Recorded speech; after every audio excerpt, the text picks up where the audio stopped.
Mi alma tiene sed de Dios.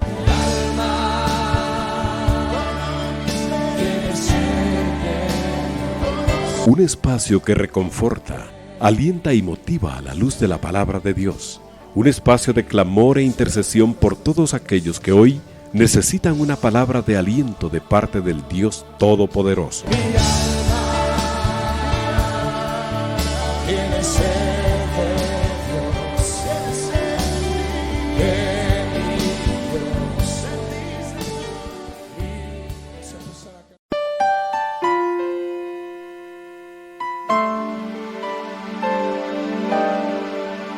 Amados hermanos, muchas bendiciones de parte del Señor. Un gusto poder saludarles y acompañarles en este su espacio de Mi alma tiene sed.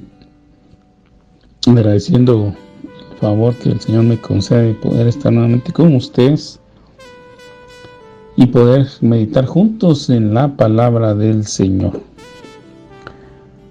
Vamos a continuar esta noche, amados hermanos, con el estudio de la palabra del Señor que estamos realizando en la primera carta del apóstol Pablo a los tesalonicenses, y yo voy a retomar el capítulo 4. En los estudios anteriores, amado hermano, hemos estado reflexionando el punto central de la venida del Señor.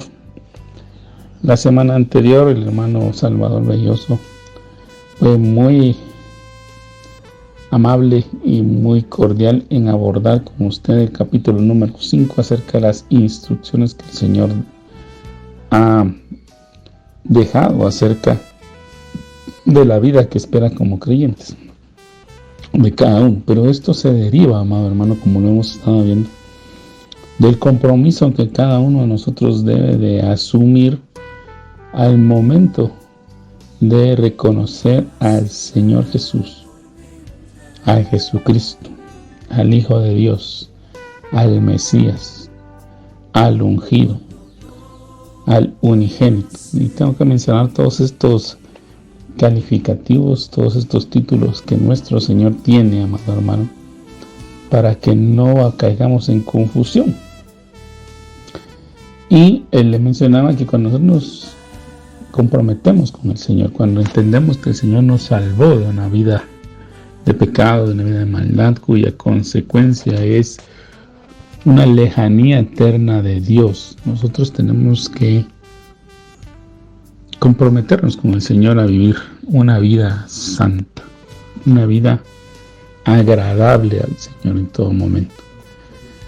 Así como el Señor se comprometió y lo dio todo para salvarnos, de igual manera nosotros los creyentes deberíamos de comprometernos para que también correspondamos al amor que el Señor manifestó en la cruz del Calvario. Recordemos que el Señor Jesús es la manifestación del amor de Dios al mundo. En Hebreos capítulo 12, verso 14 dice: seguid la paz con todos y la santidad, sin la cual nadie verá al Señor. Entonces, amado hermano, el tema que nosotros hemos estado hablando, que yo he estado compartiendo con ustedes, tiene como enfoque, amado hermano, el recordar la venida del Señor, que para mí es uno de los pilares fundamentales de la fe de todo creyente. Nosotros no podemos simple y sencillamente quitar ese pilar, ese fundamento, porque otras personas ya no hablan del tema o les da miedo hablar del tema, o porque lamentablemente ha habido un grupo de personas en el pasado y aún hoy en el presente que se atreven a fechar los acontecimientos, y cuando dicha proyección no se cumple, pues la iglesia queda en vergüenza, el evangelio queda en vergüenza, y pues obviamente la gente empieza a señalar, a criticar, y todo eso causa confusión, amado hermano, causa problemas. Hace unos años tengo entendido que en una región de Colombia hubo también grupo de personas que se atrevió a colocar fecha a la venida del Señor.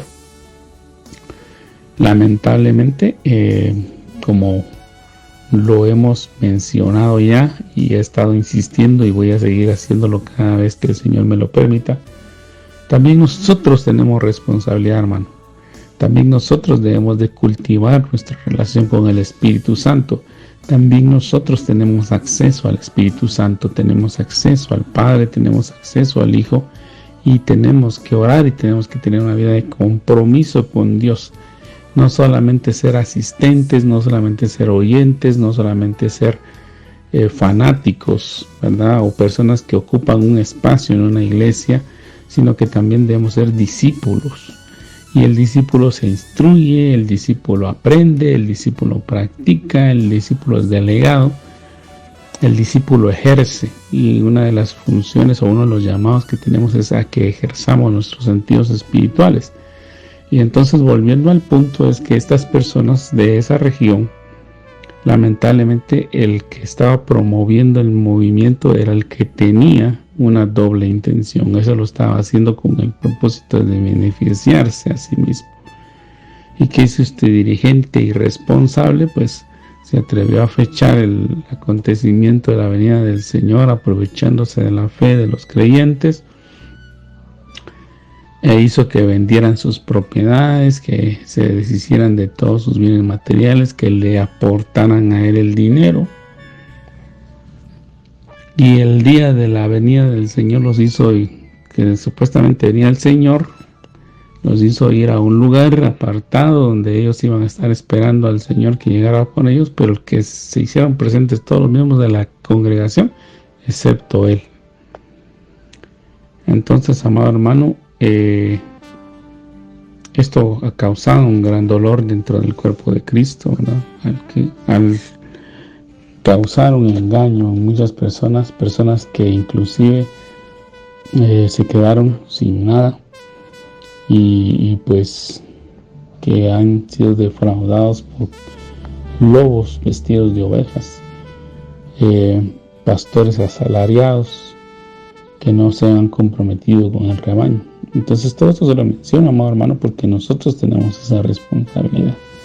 Y nosotros tenemos que hablar del tema de la venida del Señor, tenemos que abordar el tema, tenemos que estar sabidos de la venida del Señor, porque como les he comentado también con anterioridad y lo voy a seguir haciendo, hay un principio universal, un principio que está alrededor del mundo que dice que el desconocimiento de la ley no exime de responsabilidad a aquellos que violen la ley.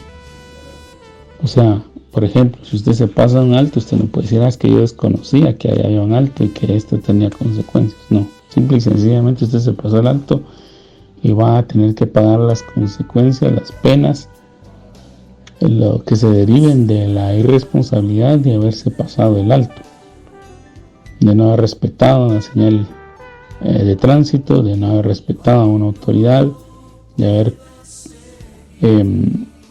hecho un acto que la ley prohíbe, un acto que la ley señala como prohibido, mejor dicho, y que usted de todos modos lo realiza porque según usted tiene libertad de acción. Entonces, el desconocimiento de la venida del Señor, amado hermano, no nos va a eximir bajo ningún punto de vista. El Señor nos va a pedir cuentas a todos y cada uno de nosotros de todo cuanto hicimos, dijimos, pensamos o actuamos.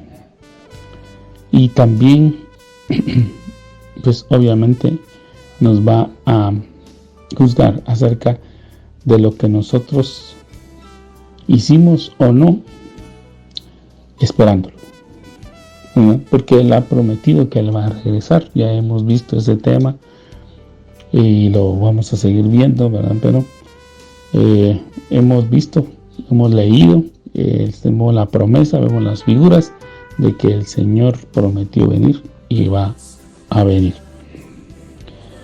Y en el capítulo 4, amado hermano, de la primera carta de Pablo a los tesalonicenses, nosotros estábamos leyendo algunos versos que no pude profundizar la última ocasión, sino que los leímos muy rápido. Son 18 versos del capítulo 4, pero la primera mitad, los primeros casi 12 versos, hablan acerca de la conducta moral de la iglesia. Debemos de reconocer, amado hermano, que en el mundo antiguo, como se los mencioné anteriormente, sobre todo en la cultura romana y la griega, entonces la cultura romana tenía mucho libertinaje sexual. Lamentablemente nosotros no podemos negar que en culturas de la antigüedad ya ha habido perversión, ya ha habido pecado, y por eso han sido destruidas. De hecho, el Señor le hizo la advertencia al pueblo de Israel que la tierra de Canaán, lo que hoy conocemos como la tierra de Israel, pero la tierra de Canaán que Él les ofreció en propiedad, en herencia, cuando Abraham era solo uno, era una tierra que estaba en manos de personas que practicaban la inmoralidad sexual. De hecho, cuando usted lee la ley y se da cuenta de todos los mandamientos que Dios establece, y específicamente en el libro de Levíticos capítulo 18, usted se da cuenta de las prácticas inmorales que había. Había incesto, había relaciones entre familiares, había relaciones entre parientes de la misma familia, es decir, pedofilia, había zoofilia, etc. Es duro, amado hermano, pero es cierto, eso ocurría y el Señor se lo prohibió al pueblo, porque eso es contra todo lo que Dios había establecido. Entonces los primeros 12 versos nos hablan precisamente de eso. ¿Por qué? Porque la iglesia de Tesalónica está en la región griego-romana. Y los griegos y los romanos, amado hermano, practicaban la inmoralidad. Ya les he dicho que la inmoralidad, amado hermano, es derivado cuando las personas están en prácticas como el homosexualismo, como el lesbianismo, transexualismo y todas estas situaciones que hoy lamentablemente vemos a plena luz del día muchas veces, o que salen tan abiertamente en la televisión, en los medios de comunicación, amado hermano. Todo eso es derivado de que el hombre ha dado la espalda a Dios. Son personas que han permitido o se han permitido ignorar a Dios abiertamente y darle más alabanza y adoración, como dice la escritura en el libro romano, dice que adoraron a la creación antes que al creador, le rindieron culto a la creación más que al creador. Entonces cayeron en franca desobediencia y Dios entonces los entregó a una mente depravada. Eso lo puede leer usted en el capítulo número 1 de la carta que el apóstol Pablo escribe a los romanos. Y entonces vemos ahí todas esas prácticas, amado hermano, que ofenden, que no le son agradables a Dios, ¿verdad? Vemos desde el principio que Dios estableció un modelo, el hombre lamentablemente ha pervertido ese modelo, y es por ello que Dios ha muchas veces enjuiciado para que el pueblo entienda que a veces se necesita aplicar un correctivo para quitar a las personas la necedad. El Señor cumple su palabra, amado hermano. Hay un proverbio que dice que cuando la necedad se enraiza o se pone muy adentro en el corazón del joven, la vara de la corrección lo apartará. El Señor es muy paciente, amado hermano. Nosotros debemos de entender que Dios no es que castiga de una manera arbitraria, como se maneja el término, es decir, que porque la persona empieza a cometer errores y no se le dice nada, y de repente se le aplica un castigo que a todas luces es injusto. Dios no actúa de esa manera. Al contrario, Dios envía la advertencia, Dios envía el llamado de atención. Vemos cómo Dios actúa en el sentido, por ejemplo, de su pueblo Israel. Le envió profetas. La misma escritura nos enseña que desde la mañana hasta la tarde el Señor envió continuamente profetas para hacerle ver a su pueblo la conducta pecaminosa en la que se encontraba, pero el pueblo no quiso hacer caso. Entonces el Señor tuvo que aplicar un castigo más fuerte a la necedad de las personas, y entonces se los llevó en cautiverio. Otro ejemplo de ello es en el capítulo 19 del libro de Génesis, las ciudades de Sodoma y Gomorra. La Escritura nos muestra de que Dios mismo descendió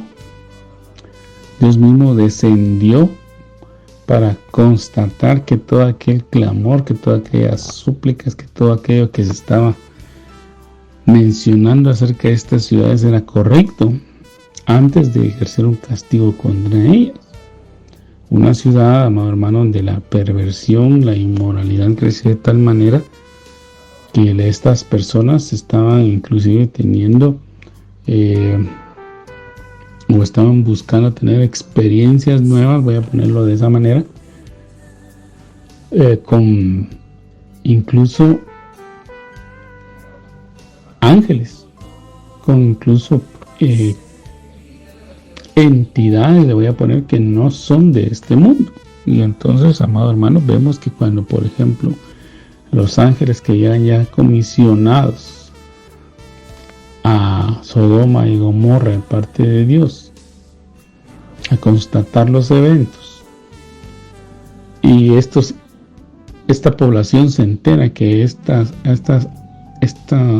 estos enviados de parte de Dios, estos ángeles, están en la casa de Lot, llegan y empiezan a hostigar a Lot, y empiezan a amenazar a su casa, a su familia, y le dicen a los que han venido: sácalos porque los queremos conocer.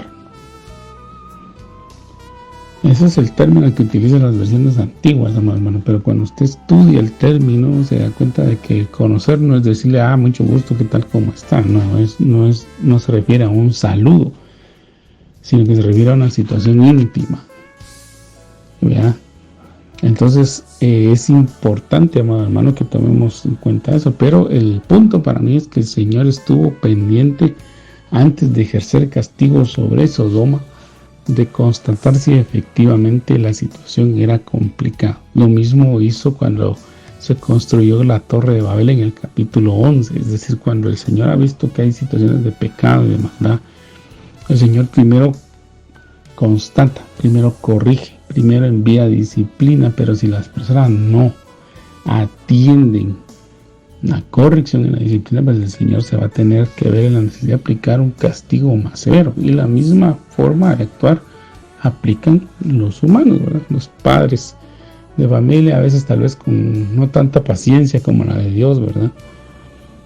Pero nosotros generalmente hacemos una o dos advertencias y luego tenemos que aplicar un castigo para quitar esa conducta que no es agradable, que es a todas luces contraria y dañina para nuestros hijos o para nuestros familiares. Entonces aquí en la carta nos está hablando, amado hermano, precisamente de corregir todas esas actividades o actitudes que se tienen. La inmoralidad, amado hermano, lamentablemente ha cobrado mucho campo, no solo dentro de la iglesia, sino en el mundo entero.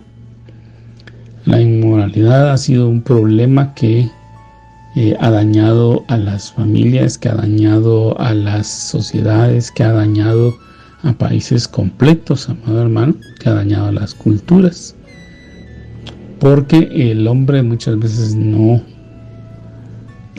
acata el mandamiento, ni se responsabiliza, o mejor dicho, asume la responsabilidad de atender adecuadamente a su esposa. Lamentablemente la inmoralidad se da tanto en hombres como en mujeres. O sea, eso lo tenemos que mencionar. No es solamente exclusivo de los hombres, ni es solamente exclusivo de las mujeres. Ambos, ¿verdad? Es cierto que estadísticamente pues hay un porcentaje más alto de hombres que de mujeres, pero afecta a ambos géneros.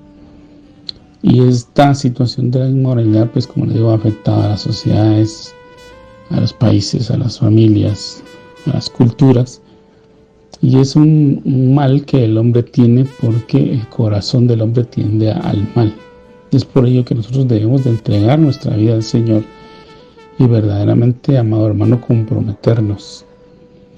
Aquí precisamente la carta en esos primeros versos del 1 al 12, como le comento, del capítulo 4, lo que pretenden, no lo que pretenden, sino lo que Dios nos está mandando y nos está recordando, amado hermano, y nos está exigiendo, porque Él tiene el derecho de hacerlo, es que nosotros sepamos andar en santidad, que no seamos presos de la inmoralidad, que manifestemos verdaderamente el amor y el compromiso que tenemos para con Dios y lo hagamos manifiesto en nuestra casa, con nuestra esposa y con nuestra familia, para evitar que el nombre del Señor sea blasfemado. Y por eso el Señor aquí es bien claro en decir que cuando nosotros faltamos a esta parte del pacto, porque está incluido dentro del pacto, dice aquí, pues la voluntad de Dios es vuestra santificación, que os apartéis de fornicación.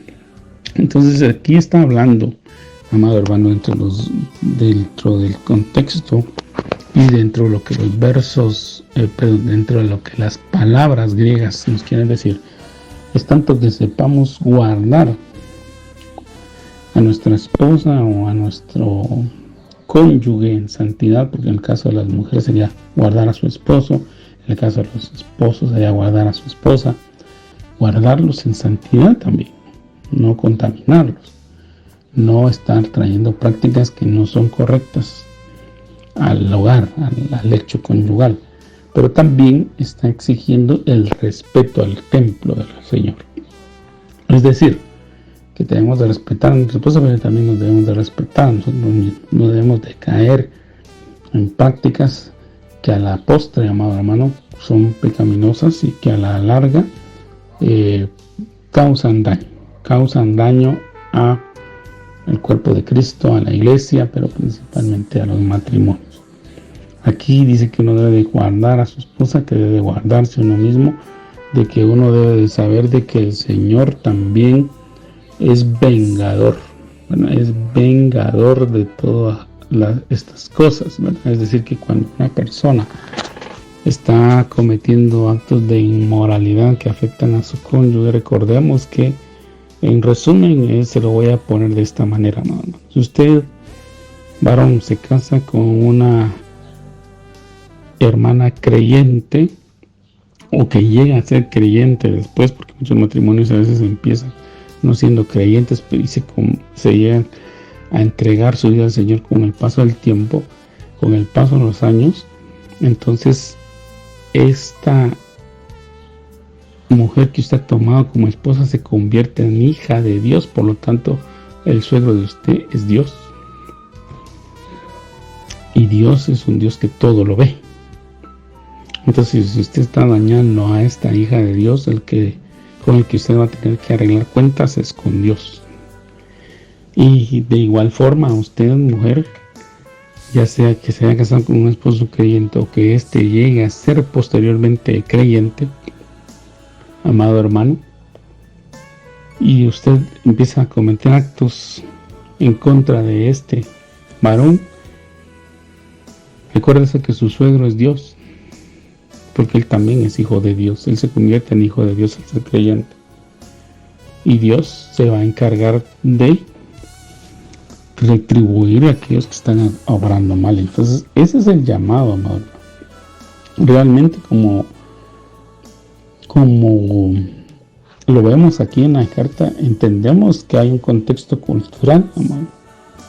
Pues aplicando el contexto cultural, que siempre nos dicen que cuando prediquemos tomemos en cuenta el contexto cultural y que tomemos en cuenta el contexto de los pasajes y que no estemos sacando nada de contexto, pues bueno, amado hermano, en resumen yo le puedo decir aquí que Tesalónica estaba en medio de un lugar inmoral y no por ello le estaban diciendo que a donde fueres haz lo que vieres, no.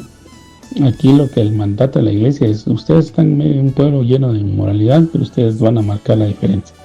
En ustedes no va a haber inmoralidad, en ustedes no va a haber pecados de fornicación, ni de adulterio, ni de homosexualismo, ni nada de eso, sino que ustedes tienen el poder del Espíritu Santo para que los santifique, para que los guarde y para que los limpie. Y es por ello, amado hermano, que entonces una vez más la invitación, el llamado que yo le estoy haciendo a usted y a mí mismo es que nosotros, amado hermano, clamemos, roguemos al Señor su auxilio, porque nosotros estamos en manos de un Dios viviente, para que Él nos liberte, amado hermano, de toda situación de pecado, de toda situación que pueda dañar el nombre del Señor, que pueda dañar nuestro matrimonio, que pueda dañar a nuestro cónyuge, que pueda dañar a nuestros hijos, porque muchas veces, amado hermano, esta situación de la inmoralidad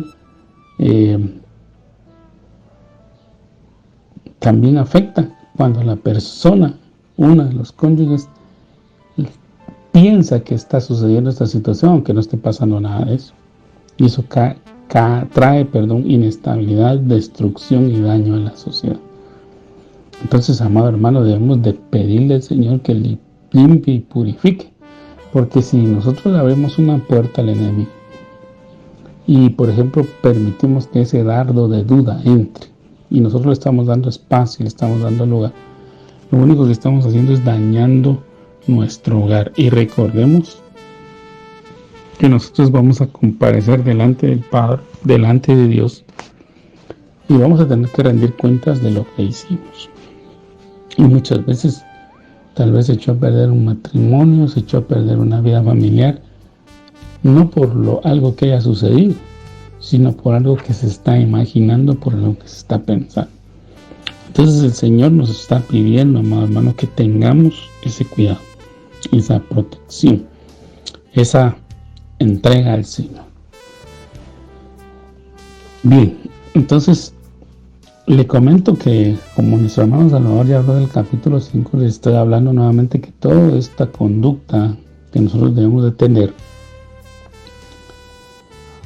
eso tiene que ser derivado del compromiso que tenemos de la venida del Señor, del conocimiento que tenemos de que sabemos de que todo lo que tenemos que hacer o todo lo que hagamos tenemos que hacerlo como para el Señor, sabiendo que el Señor recibiremos recompensa, como dice la carta a los Colosenses capítulo 3 verso 23 en adelante.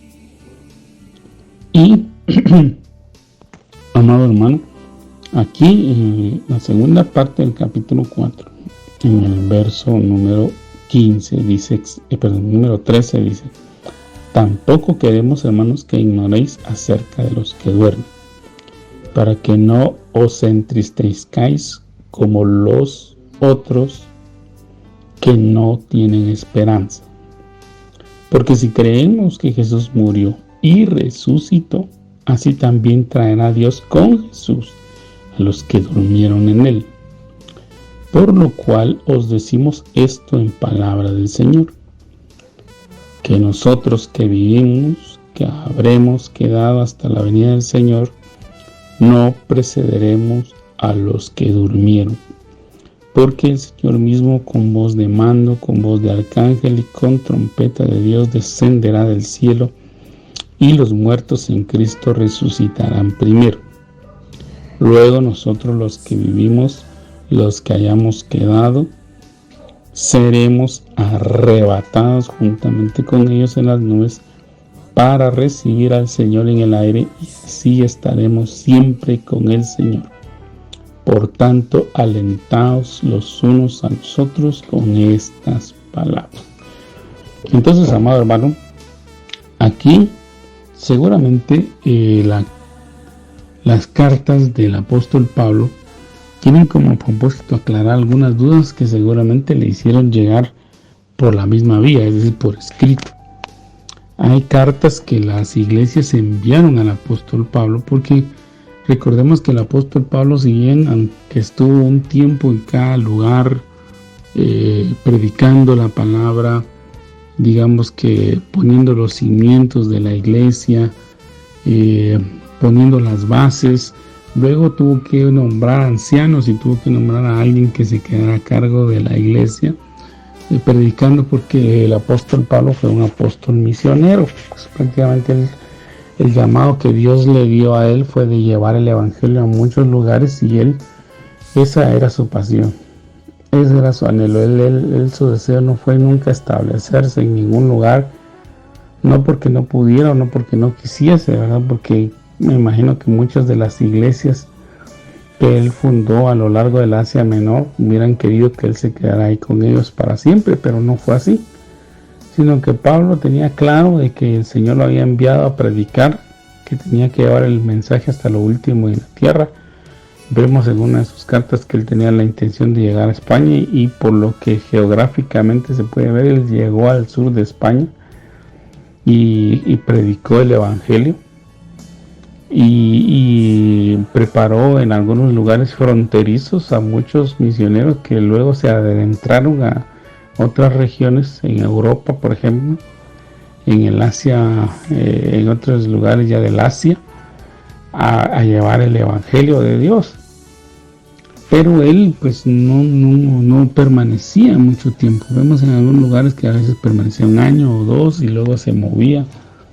Viajaba constantemente entre Jerusalén hasta llegar a Corinto, a Éfeso, a todos esos lugares, y luego regresaba recorriendo, visitando las iglesias. Algunas pues el Señor le mostró que ya no iba a volver a venir, y vemos por ejemplo en el capítulo 20 del libro de los Hechos que él se despide de la iglesia de Éfeso y ora por todos ellos. Y vemos, amado hermano, entonces que él pues tuvo ese ministerio itinerante, pero fue por mandato de Dios. Y después él cayó en prisión y justamente fue llevado desde Jerusalén hacia Roma, pero en el trayecto él siguió predicando. Y de hecho dice la escritura que aunque él llegó como prisionero a Roma, le dieron la libertad de poder estar en un lugar donde él durante 2 años estuvo predicando sin tener ningún problema, ¿no? Los soldados estaban ahí con él cuidándolo y él predicaba el evangelio y la gente llegaba a recibir el mensaje que Dios había puesto en él. Entonces la única manera en que a veces lograban despejar algunas dudas era enviándole cartas, y vemos por ejemplo en las cartas de Corintios, en las cartas que Pablo envía a Corinto, ahí envía respuesta a algunas dudas. Él dice: y ahora atendiendo las consultas que me hiciste llegar. Entonces a él le hacían llegar cartas, y aquí Tesalónica seguramente le hizo llegar alguna carta, o algún hermano le comentó que estaba alguna sombra de duda entrometiéndose en la iglesia. La pregunta era acerca de los que ya durmieron. Y llama la atención, amado hermano, porque el Señor Jesús hizo ya una diferencia.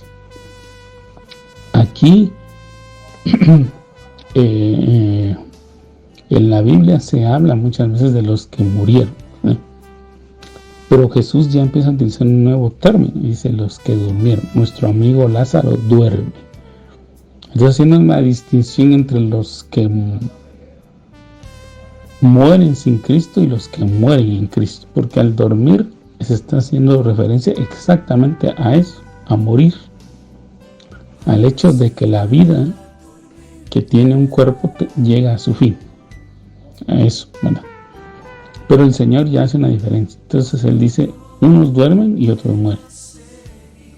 Y aquí Pablo, como tenía esa relación directa con el Señor se le apareció en varias ocasiones a Pablo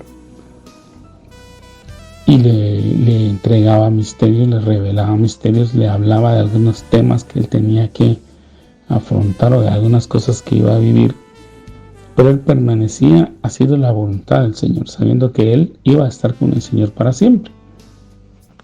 Entonces él viene y escribe: tampoco queremos, hermanos, que ignoréis acerca de los que duermen, es decir, de aquellos que ya partieron, pero que a diferencia del resto del mundo, creyeron en Jesús como Señor y Salvador, creyeron en el Cristo, creyeron en el ungido, creyeron en el Mesías. Y aquí dice: para que no os entristezcáis como los otros que no tienen esperanza. Entonces aquí Pablo hace una diferencia.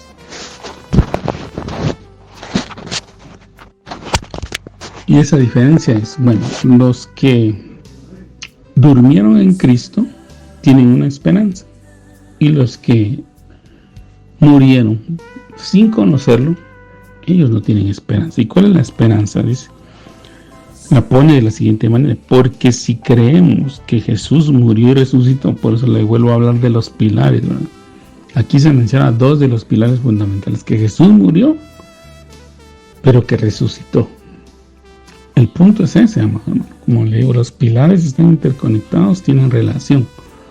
Pero hay muchos que se quedan en que Jesús nació, que es el primero, ¿verdad? Que Él se encarnó, que Él tomó forma de hombre, ¿verdad? Que Él era Dios, estaba con Dios, al principio era Dios. Pero Él decidió, pues, como lo vemos en el Salmo 40, que Él decide dejar su trono de gloria, decide tomar un cuerpo semejante al nuestro, viene a cumplir la voluntad de Dios, nace de una mujer, como lo vuelve a explicar Gálatas también. Y entonces Él se desarrolla, empieza a predicar el mensaje de Dios, muere y resucita. Después de resucitar sube al cielo, pero del cielo va a venir nuevamente por la iglesia. Entonces ahí vemos que se completa el ciclo. Entonces hay quienes se quedan en su nacimiento, hay otros que se han quedado solo en su muerte, hay otros que se han quedado en su resurrección, pero ya no en su regreso. Entonces es importante tener esa conexión, ese conocimiento. Y acá dice que si creemos que Jesús murió y resucitó, así también traerá. Entonces aquí otra vez vuelve a hablar de la venida, ¿no? Los va a traer. O sea, el punto es que a veces quieren desprestigiar y dicen, no, es que Jesús no existe. O es que Jesús, pues sí, se fue. Porque hay algunos que se han atrevido a poner a Jesús en una dimensión. Y muchos dicen que pues sí estuvo aquí en la tierra, pero que antes de morir fue trasladado a otra dimensión, que ya se fue y que no va a volver. Entonces luego hay una serie de teorías ahí, algunas muy locas, perdón hermano, pero así es. Pero el punto es de que Jesús va a regresar y los va a traer. Entonces Pablo les empieza a recordar de aquello que les estuvo enseñando, porque Pablo les habló de la venida del Señor. Eso lo vimos en el capítulo 1 constantemente. Y dice acá que el Señor Jesús los va a traer a los que durmieron en Él. Por lo cual os decimos esto en palabra del Señor, que nosotros que vivimos. Entonces ya Pablo está estableciendo algo que el Señor le reveló a él. ¿Y qué era eso? Y que iba a haber un grupo que iba a estar vivo cuando él viniera, y que había otro grupo que ya se había adelantado. Entonces ya eso ya está, pero dice aquí que va a haber un grupo que está vivo cuando el Señor venga. Dice que habremos quedado hasta la venida del Señor. Y no, obviamente no vamos a apreciar a los que durmieron, porque el Señor tiene una orden. ¿Y cuál es esa orden? ¿O cuál es el orden que el Señor va a aplicar ahí? Porque el Señor mismo, con voz de mando, con voz de arcángel y con trompeta de Dios, no con trompeta de ángel. Aquí muchos se confunden porque piensan que se está refiriendo a las trompetas del Apocalipsis, pero las trompetas del Apocalipsis son tocadas por ángeles. Y aquí dice que la que se va a oír es la trompeta de Dios, es decir, que Dios tiene una trompeta. Hay otras pues que están hablando no de una trompeta como nosotros la conocemos hoy, amados hermanos, que están hablando de un shofar, porque muchos así dicen. Es que en Israel no habían trompetas, lo que había en Israel eran shofares. Bueno, el shofar de Dios, aunque se olvidan de que en Números 10 el Señor mandó a los sacerdotes que se fabricaran 2 trompetas de plata. Entonces ahí no tuvieron haber fabricado 2 shofares de plata, pero el punto es, amado hermano, que el instrumento que se va a utilizar es un instrumento que Dios da. Y todos esos instrumentos, toda la autoridad, Dios se la dio a Jesús, porque Jesús es aquel que fue digno, el único que fue hallado digno para recibir la honra, la gloria, el honor, el poder, el dominio y la autoridad. Entonces, esa trompeta de Dios va a sonar. Entonces, cuando esa trompeta suene, amado hermano, los únicos que van a escuchar esa trompeta son los que tengan circuncidado su oído. los que tengan abierto su oído, los que le hayan prestado su oído a Dios. En el Evangelio de Juan, yo lo estaba leyendo recientemente, y dice claramente que el que es de Dios, las palabras de Dios oye. Entonces aquí, amado hermano, esta trompeta de Dios va a ser un llamado de Dios, y los únicos que la van a escuchar son aquellos que han entregado su vida al Señor y que están comprometidos con Él, es decir, que no han perdido la sintonía. Porque lamentablemente, amado hermano, y este es el propósito de este programa, también es hacer ese llamado a todos aquellos que se han apartado para que se reconcilien, porque han habido militantes o personas que solo han, perdone la expresión, tal vez el dicho popular que dice que solo han pasado el agua en la iglesia, pero al tener la oportunidad se han ido bajo el pretexto de que un pastor no los trató bien, de que un diácono no les guardó lugar, de que no le dieron parqueo, de que no lo atendieron en la cafetería, que el pastor no lo saludó, que el hermano X no lo saludó, que cuando él estuvo enfermo nadie lo visitó. Pero fíjese, hermano, que cuando nosotros vemos todo ese tipo de excusas que dan, por ejemplo, cuando están enfermos, la Escritura da la pauta en el libro de Santiago, que dice que si alguien está enfermo, dice, llame. O sea, si yo estoy enfermo, hermano, si yo estoy pasando por enfermedad y yo quiero que en la iglesia oren por mí, me unjan o vengan a ver cómo estoy, yo tengo que avisar, yo tengo que llamar, porque yo soy interesado. La iglesia no es un conjunto de adivinos que andan ahí viendo,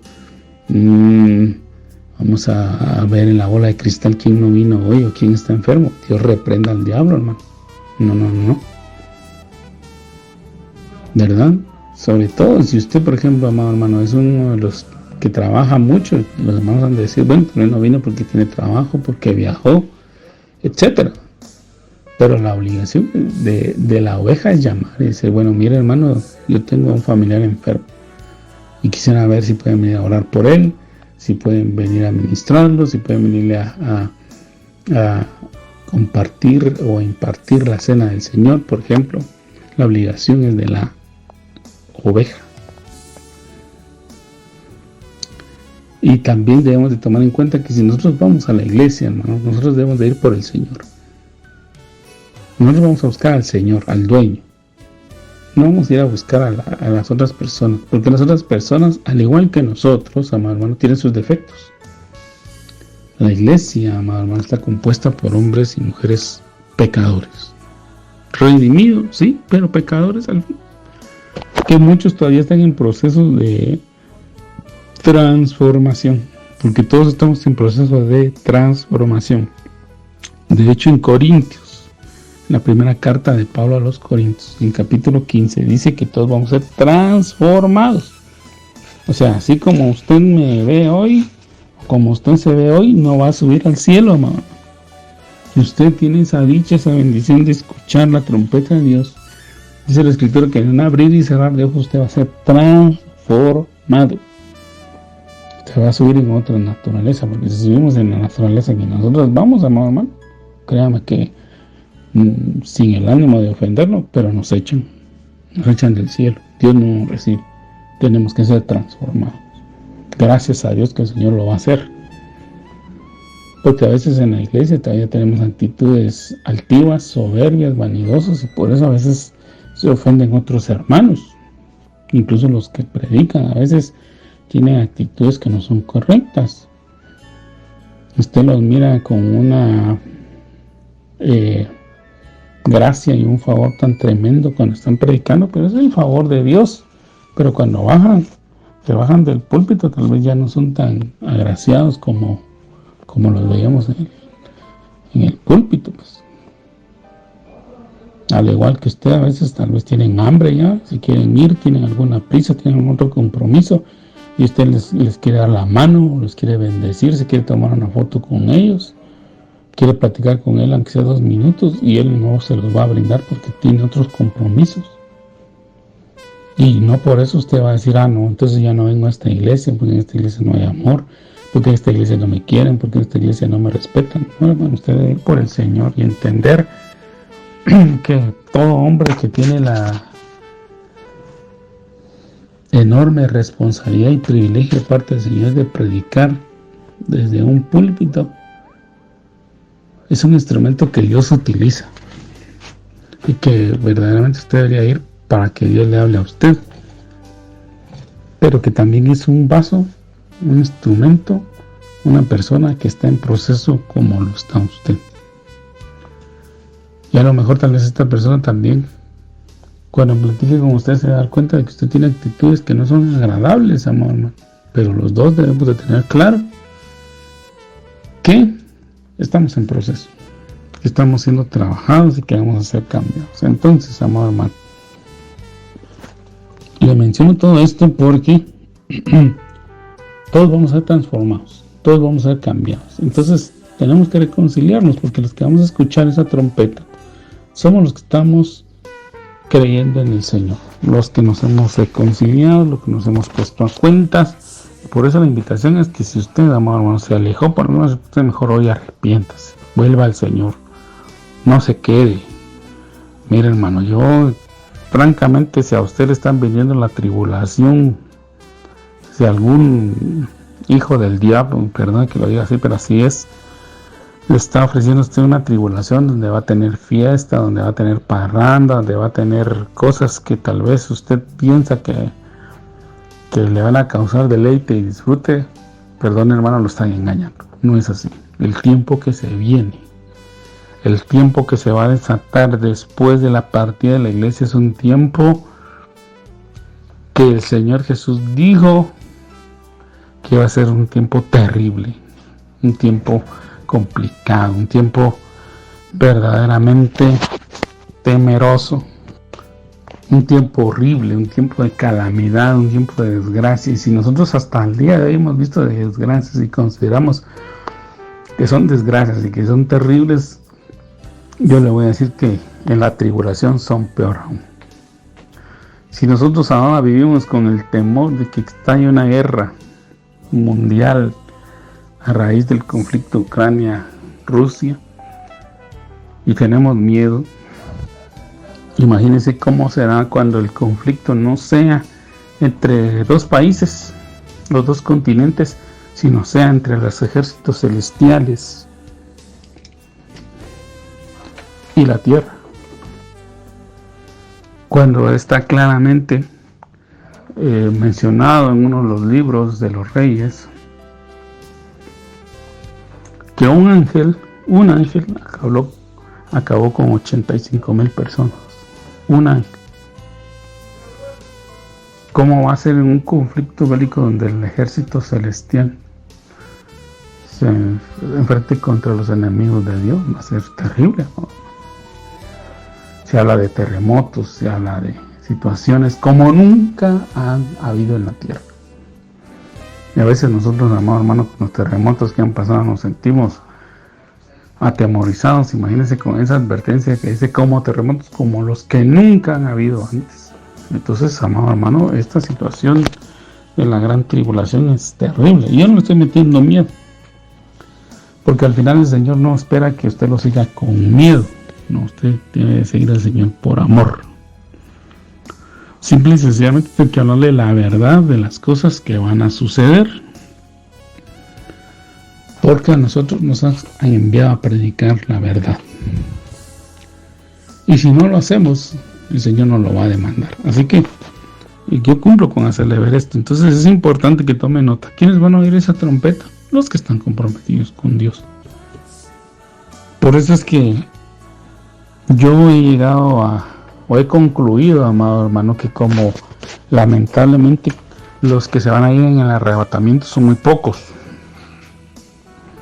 Ya no son tantos como se pensaba hace unos 30 años, en los 80, que habían películas que cuando fue el arrebatamiento o trataban de pintar el arrebatamiento se quedaba aviones sin pilotos, taxis sin pilotos, etcétera, ¿verdad? Cosas así. Es que bueno que así fuera, pero no va a ser así, sino que los comprometidos con el Señor al igual como ocurrió en el caso de las Torres Gemelas, que ahí vimos un ejemplo, amado hermano, algunos de los creyentes que trabajaban ahí, el Señor les impidió ir a hacer sus actividades. Por alguna razón no pudieron ir al gimnasio, no les arrancó el vehículo, les agarró el sueño, tuvieron alguna situación ahí y no fueron. Y cuando ya iban en camino se dieron cuenta de lo que había sucedido. Pues de igual forma va a ser con los que van a ser arrebatados. Entonces es algo que son pocos los que van a escuchar, son pocos los que se van a ir, y por eso es que no va a ser un acontecimiento tan sonado como para causar una alarma en el mundo. Porque al igual que Jesús, fíjese que yo leí en el Evangelio de Juan en estos días y reflexionaba que en la escritura dice que había una fiesta. Había una fiesta y estaban todos convocados, y sus hermanos burlonamente le dijeron a Jesús: bueno, vas a subir a la fiesta, manifiéstate, porque ya que tú hablas de Dios, manifiéstate. Y esta fiesta es una oportunidad para que te manifiestes. Y Jesús le dijo: yo no voy todavía. Y Jesús llegó secretamente a la fiesta y estuvo ahí y se manifestó hasta el último día. Pero toda la gente preguntaba: ¿y dónde está? ¿y dónde está? Y eso me hacía pensar que así va a ser la venida del Señor. Se va a manifestar en secreto. No todos se van a dar cuenta, solo los que lo esperan. Entonces, amado hermano, aquí la escritura nos deja ver de que el Señor tiene un orden. Va a llamar primero a los que murieron, luego a los que estén, y los vamos a encontrar con el Señor en las nubes. No va a ser en otro lugar, va a ser en las nubes, porque el Señor en su venida secreta no viene a la tierra. El Señor va a venir a la tierra hasta su manifestación pública, que es después. Entonces, como se los he comentado, hermano, a lo largo de estos estudios, la venida del Señor, la segunda venida del Señor, tiene sus fases, y aquí vemos una. Hay una faceta de espera, una faceta de evangelización, una faceta que es la que estamos viviendo ahora, y que cuando la plenitud de los gentiles entre, entonces va a ocurrir este evento. Va a sonar la trompeta de Dios. Pero ¿quiénes van a oír? Solo los que están comprometidos, solo los que están preparados, solo los que están esperando, los que están anhelando la venida del Señor. Pero el Señor no viene a la tierra. Ahí claramente leemos, dice que nos vamos a reunir con Él en las nubes. Entonces el Señor nos va a tomar y nos va a llevar. ¿Por qué? Porque va a ocurrir dos eventos. Van a ocurrir dos eventos simultáneos. En los cielos van a estar las bodas del Cordero, y en la tierra va a estar la tribulación y la gran tribulación, ambos de 7 años. Las bodas en el Antiguo Oriente duran 7 días. Son 7 días de celebración, son 7 días de fiesta, pero en la tierra van a haber 7 años de dolores. El Señor, pues, obviamente va a cumplir también otra parte que está en la Escritura, que dice que todos vamos a comparecer ante el tribunal de Cristo.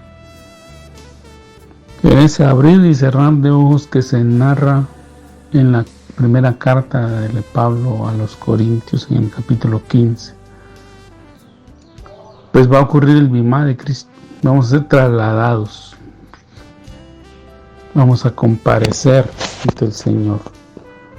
Obviamente ahí va a ser la escogencia, porque hay una escogencia. El Señor habla de esas escogencias en las parábolas de Mateo. En las parábolas que tienen que ver con el reino, habla de las escogencias, habla de separar el trigo de la cizaña, habla de sacar los peces buenos, de apartar, los peces buenos y los peces malos. Habla precisamente de ese proceso, amado hermano, de selección, de escogencia, y eso va a ocurrir en el bimá de Cristo. Entonces en el mismo Cristo va a tomar a aquellos que ya están listos y que están preparados y que se van a ir con el Señor y se los lleva. Y los que no están preparados se quedan. Ellos se van a quedar. Cuando ellos se queden, amado hermano, pues entonces son los que van a tener que lavar sus vestiduras en la tribulación. Entonces, amado hermano, esas son las facetas, como digo, las fases, las etapas, los ciclos que se van dando en la vida, Señor. Pero cada uno de esos puntos hay que irlo ubicando, pues, y para irlo ubicando adecuadamente, definitivamente necesitamos leer toda la Escritura, Antiguo y Nuevo Testamento, y ver que tantas las cosas del Antiguo Testamento se manifiestan en el Nuevo Testamento y las del Nuevo Testamento se están cumpliendo, amado hermano, en el Nuevo Testamento. Pero es necesario que ambas cosas se vean, que ambas cosas se conozcan, que ambas cosas se sepan, que ambas cosas tal vez usted no se las va a saber 100%, pero por eso vuelvo a insistir que si usted, amado hermano, no lee la palabra del Señor, no profundiza, no se esfuerza, no se compromete, pues definitivamente va a desconocer de algunas cosas que definitivamente en lugar de traernos bendición nos van a traer complicación. Ese es el propósito de esta serie de temas. En lo que el Señor viene, nosotros tenemos que tener una vida práctica. Obviamente nosotros no podemos venir y dejar de realizar algunas actividades. Vamos a necesitar trabajar, vamos a necesitar devengar los ingresos correspondientes para sostener a los miembros de nuestra familia, poder brindar educación, techo, alimento, vestido, calzado, etc.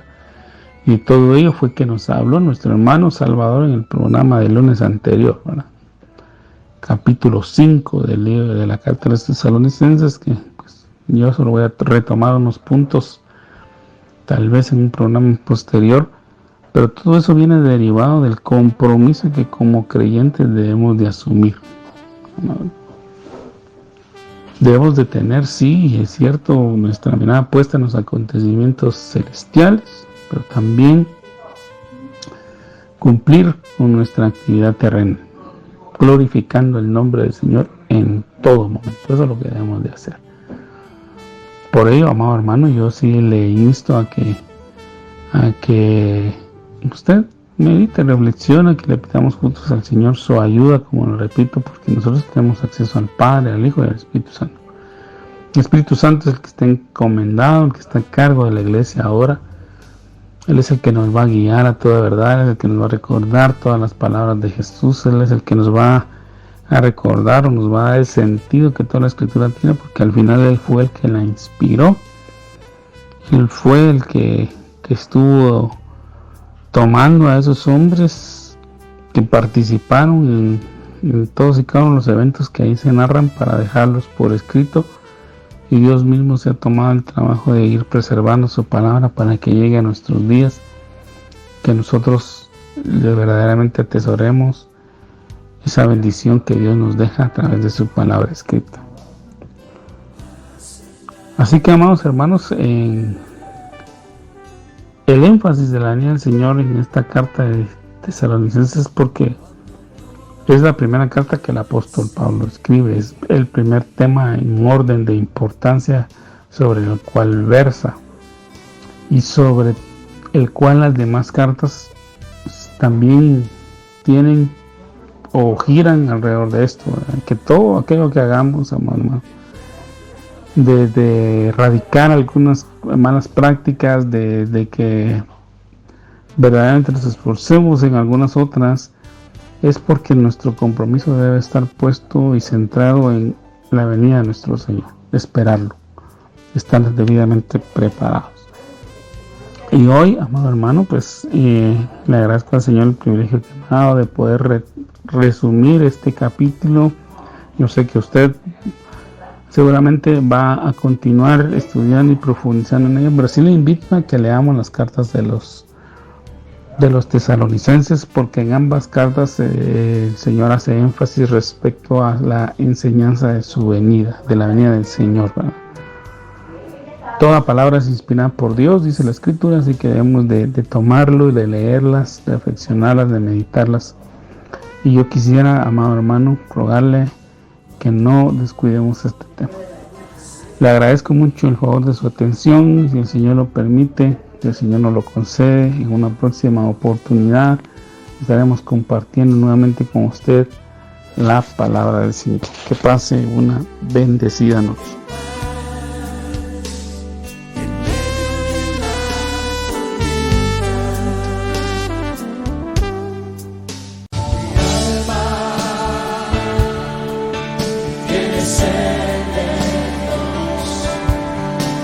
Hemos presentado Mi alma tiene sed de Dios.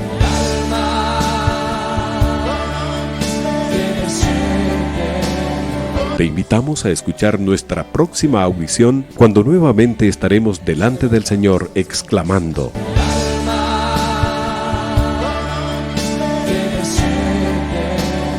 Mi alma tiene sed de Dios. No te lo pierdas. Tiene sed.